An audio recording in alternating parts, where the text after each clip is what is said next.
Qu'est-ce que je vais prêcher? Sur les héros. Parce qu'il y en a parmi nous. Puis, dans le temps après les fêtes, là, quand il y a eu un temps de jeûne et de prière, je sais que Gérard il avait emporté un message. Puis, il a parlé des héros. Puis, pas longtemps avant, j'avais pensé à ça, les héros. Ça fait que, on va en mettre quoi sur les héros? La prochaine prédication. Dieu il suscite des héros parmi nous. C'est-tu être orgueilleux, ça, de se péter les bretelles, de dire ça? On va aller voir, on va parler d'un héros. Là, vous pensez que je vais parler de David ou de... Il y a eu beaucoup de héros, hein? Mais c'est un que peut-être vous n'avez pas entendu souvent. Mon fils s'appelle comme ça. C'est ça. On va le voir dans 1 Samuel, chapitre 14. L'ami de David. On ne lira pas toute l'histoire, parce que ça serait long. Mais en partant du verset 6, à un moment donné, Jonathan, il a passé une idée. Il a dit au jeune homme qui portait ses armes, « Viens et passons jusqu'au poste de ces incirconcis. » Peut-être l'Éternel agira-t-il en notre faveur, car rien n'empêche l'Éternel de sauver, au moyen d'un petit nombre comme d'un grand nombre. Même chose pour nous. Celui qui portait ses armes lui répondit, « Pas de problème, fais tout ce que tu as dans le cœur. N'hésite pas, me voici de cœur avec toi. » C'est la même chose pour le peuple de Dieu qui est prêt à foncer pour Dieu. Eh bien, dit Jonathan, passons jusqu'à ces hommes et montrons-nous à eux. Mais, tu vois, c'est ça, comme Jésus, il faisait tout le temps les choses que le Père il disait de faire. C'est la même chose, pas comme là, regardez, il dit, arrêtez. S'ils nous disent arrête jusqu'à ce que nous prenions contact avec vous, nous resterons sur place, puis on n'ira pas. C'est comme s'il a mis une toison, hein, pareil comme Gédéon.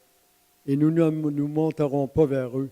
Mais s'ils disent montez vers nous, nous monterons, car l'Éternel les livre entre nos mains.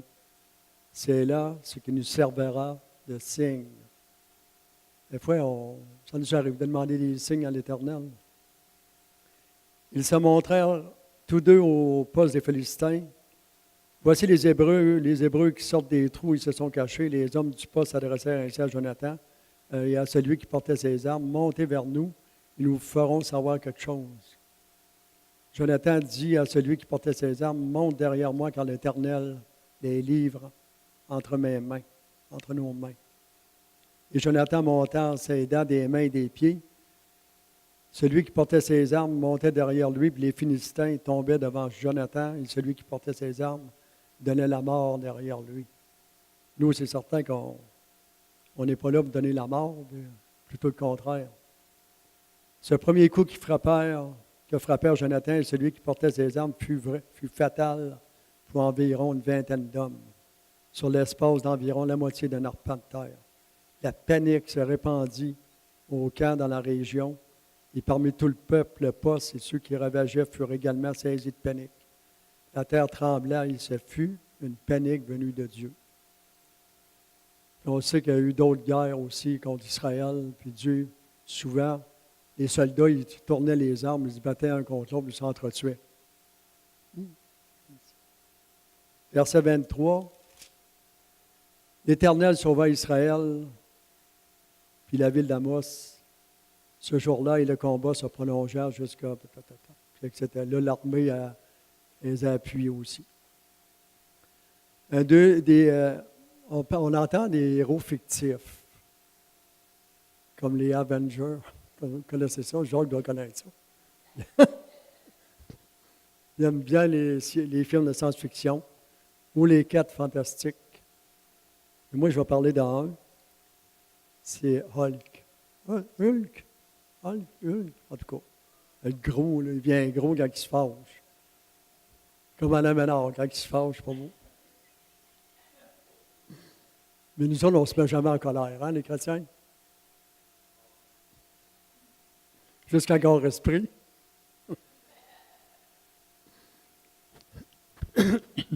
Nous, spirituellement parlant, c'est l'amour qui nous anime, qui nous incite à foncer pour le royaume de Dieu avec la force du Tout-Puissant. On sait qu'il y a un ennemi. Nous avons un ennemi. C'est Satan. Puis il est comme un lion rugissant qui va dévorer. Bien, vous remarquez le mot « comme ». Il est comme un lion. En réalité, c'est une souris. Ce n'est pas un lion du tout, mais le lion, c'est bien Jésus qui est le lion de la tribu de Juda. Juge chapitre 6, comment parler des héros sans parler de Gédéon. On sait qu'on connaît l'histoire aussi, je n'irai pas là. Juste une chose brève, là. Il était appelé vaillant héros par Dieu. Lui, il ne voyait pas ça du tout. Des fois, peut-être qu'on ne se voit pas. On trouve, même des fois, l'ennemi nous emmène, moi, il me semble que je ne cherche pas grand-chose. Mais Dieu lui dit, l'Éternel est avec toi. Quand l'Éternel est avec nous autres, là, c'est puissant. Il dit, va avec la force que tu as. Donc, c'est parce qu'on a une force, on a déjà une force. N'est-ce pas moi qui t'envoie? Imagine avec la force qu'on a, puis Dieu nous envoie. Qu'on le prenne pour nous autres. Puis un passage qui dit, c'est lorsqu'on va au combat, c'est dans le calme et la confiance que sera votre force. Dernièrement, j'ai mis sur Facebook, c'est le valeur, c'est en anglais, là. Une femme qui a fait, pas un témoignage, là, mais comment Dieu nous aime. C'est tout en anglais. Je sais que dans le groupe des Massés, il y en a 35 qui ont été le voir, mais ils l'ont-tu vu? Ou s'ils l'ont lu, parce que c'est vraiment bon comment que Dieu nous a, à la minute que tu es, pas avant de venir au monde, mais on sait comment la Bible dit. Là. C'est vraiment édifiant de lire ça. J'apprendrai l'anglais. Dans lequel il y a du monde bilingue en masse. Il est marqué comme croyants, nous sommes en guerre. Ça, ce n'est pas une grosse révélation. Puis on sait que l'ennemi veut nous garder stationnaires. On ne doit pas être des réservistes qui fait juste attendre le retour de Jésus. Jésus revient, puis on doit hâter sa venue. J'ai lu dans le journal, le journal de cette semaine, là, Gérard a emporté quelque chose qui est emporté. Qu'est-ce qui s'en vient? Là, une femme qui a eu pas mal bon à lire. Avant le retour de Jésus, on sait que ça va brasser. J'ai marqué comme croyants, nous sommes OK? Nous sommes des soldats engagés, toujours prêts à aller au front. Jamais baisser les bras, l'ennemi veut nous faire perdre notre vision, puis les désirs que Dieu a mis dans notre cœur. Puis j'en ai dit quelque chose, que si on croit que c'est Dieu qui a mis les désirs dans notre cœur, on n'a pas besoin de le supplier, puis le Seigneur fait que ça se réalise. C'est lui qui a mis les désirs. Donc, ça va se réaliser. C'est juste une question autrement dit, au lieu de le supplier, on le remercie que ça va arriver. C'est juste une question de foi.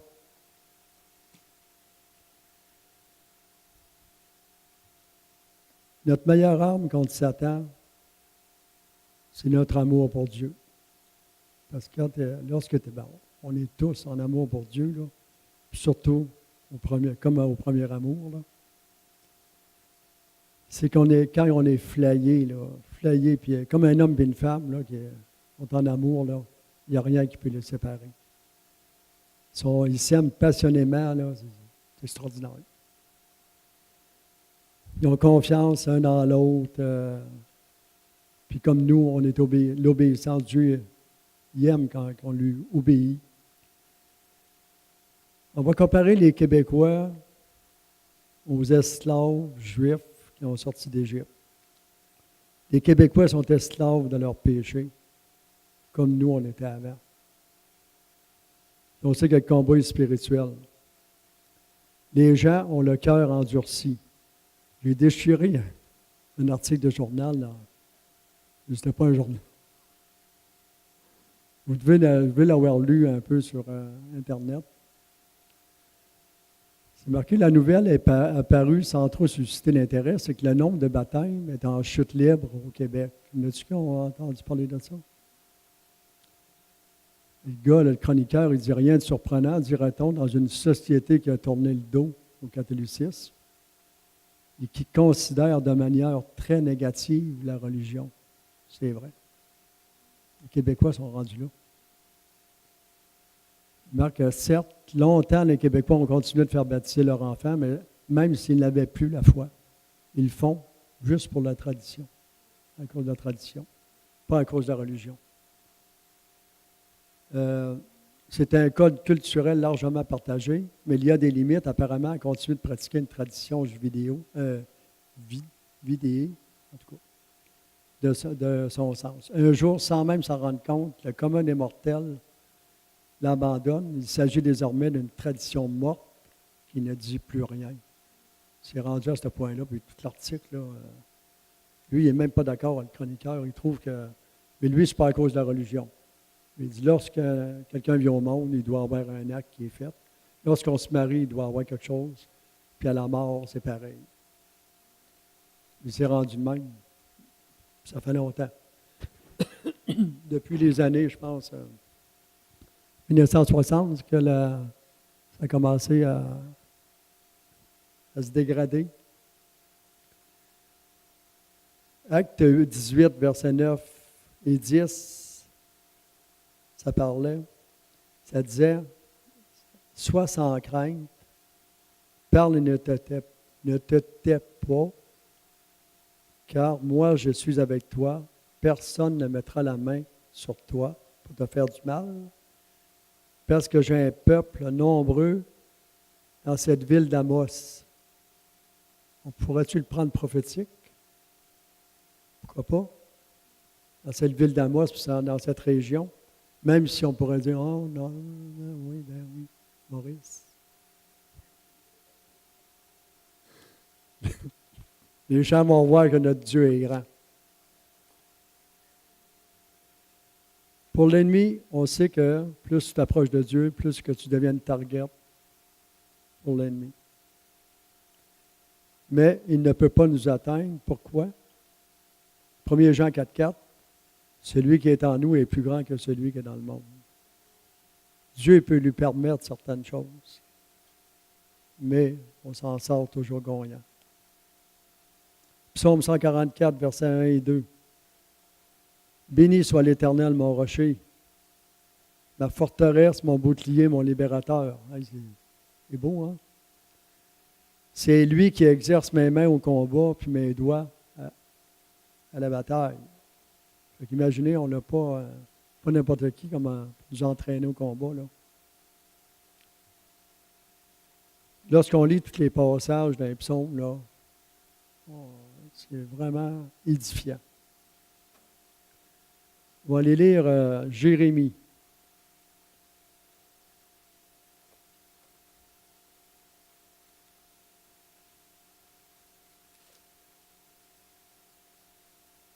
Jérémie 33,3 en premier. Depuis un bout,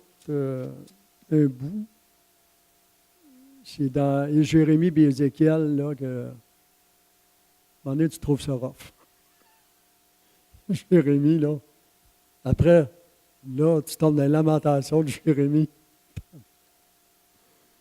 Seigneur, viens à mon secours. 33,3. Invoque-moi et je te répondrai, je t'annoncerai de grandes choses, des choses cachées que tu ne connaissais pas. Il s'adressait à Jérémie, mais il s'adresse à ses enfants aussi. Chercher sa face continuellement. Comme le prospecteur qui cherche de l'or. Là. Vous savez que pour trouver un once d'or, ça prend des tonnes de... certains des prospecteurs, eux autres, je pense que c'était plus dans les cours d'eau, ils cherchaient l'or. Là. Et lorsque des mines souterraines, ils sortent des tonnes et des tonnes de rochers pour trouver une petite affaire d'or. Mais lorsqu'ils la trouvent, ils sont contents. Verset 6. Les promesses pour nous, à moi, je les devais emporter, ça. Pas grave, c'est bon. Mais voici, je lui accorderai un rétablissement total, je les guérirai, je leur ouvrirai une source abondante de paix et de fidélité. Je ferai revenir les captifs de Juda et les captifs d'Israël, je les rétablirai comme autrefois, remplis du Saint-Esprit, puis comme à leur premier amour. Je les purifierai de toutes leurs fautes par lesquelles ils ont péché contre moi. Je leur pardonnerai toutes leurs fautes par lesquelles ils ont péché contre moi. Il se répète. Cette ville d'Amos sera pour moi un sujet de réjouissance. Puis le verset 11, ça dit les chants d'allégresse et les chants de joie, les chants du fiancé, les chants de la fiancée. Ça parle de nous autres, là. Les chants de ceux qui disent louez l'Éternel des armées, car l'Éternel est bon, car sa bienveillance dure à toujours. Vous rappelez-vous de ce chant-là? Je ne chanterai pas parce que je n'aime pas les applaudissements. Mais je le savais par cœur. Hein? Je ne sais pas, les vieux chrétiens, là, on se rappelle des chants par cœur, des vieux chants, mais les chants d'aujourd'hui, pas parce qu'ils ne sont pas bons, là. Mais je ne sais pas, on dirait que ça ne rentre pas. Dimanche, je suis heureux. Lundi, je suis plein de joie. Mardi, si je ne suis pas correct, je me le dirai. Hein. Mardi, j'ai une paix que le monde ne connaît pas. Mercredi et jeudi, je marche dans la lumière. Vendredi, c'est le ciel sur la terre et jusqu'au samedi soir. Es-tu correct? Oui, nous marchons tous voix deux. C'est-tu notre cas? C'est notre cas. Êtes-vous heureux? Avez-vous la paix? Êtes-vous plein de joie? Puis, êtes-vous joyeux? Puis un autre verset, la joie du Seigneur, c'est notre force. Puis, il y en a qui trouvent ça, des fois, là, ils rient. C'est à cause du renouveau, ils rient pour rien. Ben, il y en a qui pensent ça. Le rire, là, dans le spirituel, c'est que tu rirais dans la face du diable. Quand, toi? Ça, ils n'aiment pas ça partout. Parce que la joie du Seigneur, c'est notre force. Dans nos luttes comme croyants, nous ne sommes pas des pécheurs luttant pour devenir saints, mais des saints qui luttent contre le péché, mais avec l'aide du Seigneur. Lorsqu'on est proche du Seigneur, la lutte n'est pas dure à gagner. J'ai marqué, c'est quoi un héros? Si on parle d'un héros du monde, là, sur Internet, à un moment donné, j'ai vu qu'il y a un policier qui est arrivé, il y avait une auto qui était parquée, c'est ça qu'on dit. Puis il y avait quelqu'un sans connaissance. Fait que le policier, il s'en est occupé. Puis là, il y a quelqu'un qui a emporté un commentaire, c'est un héros. Là, il y a un autre qui a dit, pas un héros pour tout. Il a rendu service. C'est un peu vrai. Il y a une autre histoire, par exemple, d'une héroïne. C'est une histoire vraie. C'était un accident qu'il y avait eu, puis la personne était dans l'auto, puis le feu était pris dans l'auto. Puis il y avait plein de monde.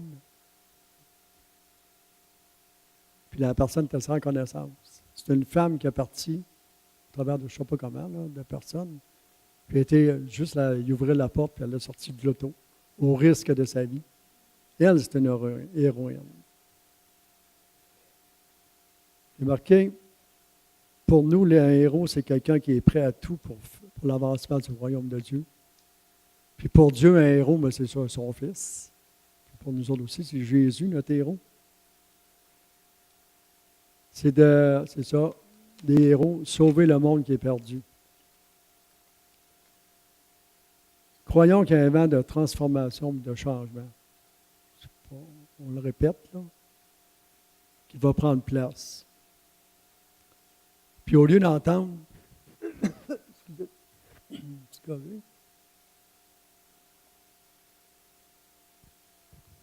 êtes-vous tanné d'entendre les négatifs des nouvelles, puis c'est toujours les choses immorales.